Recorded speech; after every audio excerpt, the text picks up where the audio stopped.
स्वागत है आपका टीपू सुल्तान यूट्यूब चैनल में। कोरोना संक्रमण की महामारी के दौरान जब लॉकडाउन लागू हुआ और यातायात सेवाएं बेहद सीमित कर दी गई, तब लगा जैसे पूरा देश रुक गया हो।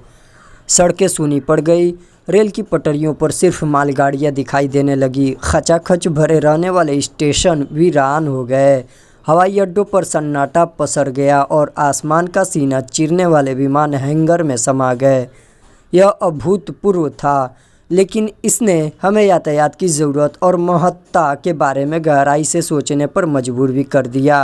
हालांकि इस दौरान भी विकास का पहिया नहीं रुका, रफ्तार भले ही कम हुई लेकिन परियोजनाओं पर काम चलता रहा।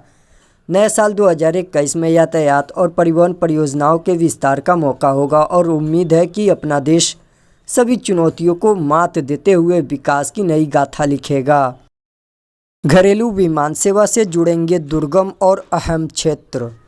कुशीनगर से भरेंगे अंतर्राष्ट्रीय उड़ान। बौद्ध सर्किट के अहम पड़ाव कुशीनगर का अंतर्राष्ट्रीय एयरपोर्ट फरवरी 2021 से शुरू होने की संभावना है।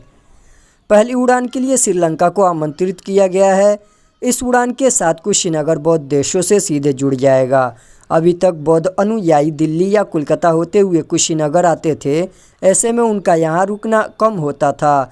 अंतर्राष्ट्रीय एयरपोर्ट कुशीनगर के कारण पर्यटक सीधे यहां आएंगे और पूर्वांचल को कारोबार और रोजगार मिलेगा। इसका उद्घाटन प्रधानमंत्री नरेंद्र मोदी कर सकते हैं। सी प्लेन सेवा का होगा विस्तार। नए साल 2021 में 100 सी प्लेन सेवा की शुरुआत हो सकती है। शुरुआती तौर पर 111 नदियों का हवाई पट्टी के रूप में इस्तेमाल किया जाएगा। इसके अलावा समुद्र से सटी करीब 11,000 किलोमीटर की सीमाओं से हवाई सफ़र शुरू करने की योजना है। सरदार वल्लभ भाई पटेल जयंती पर प्रधानमंत्री नरेंद्र मोदी केवडिया से अहमदाबाद के बीच सी प्लेन सेवा की शुरुआत कर चुके हुए हैं। सी प्लेन सेवा का होगा विस्तार। नए साल 2021 में 100 सी प्लेन सेवा की शुरुआत हो सकती है। शुरुआती तौर पर 111 नदियों का हवाई पट्टी के रूप में इस्तेमाल किया जाएगा। इसके अलावा समुद्र से सटी करीब 11,000 किलोमीटर की सीमाओं से हवाई सफ़र शुरू करने की योजना है। सरदार वल्लभ भाई पटेल जयंती पर प्रधानमंत्री नरेंद्र मोदी केवडिया से अहमदाबाद के बीच सी प्लेन सेवा की शुरुआत कर चुके हैं।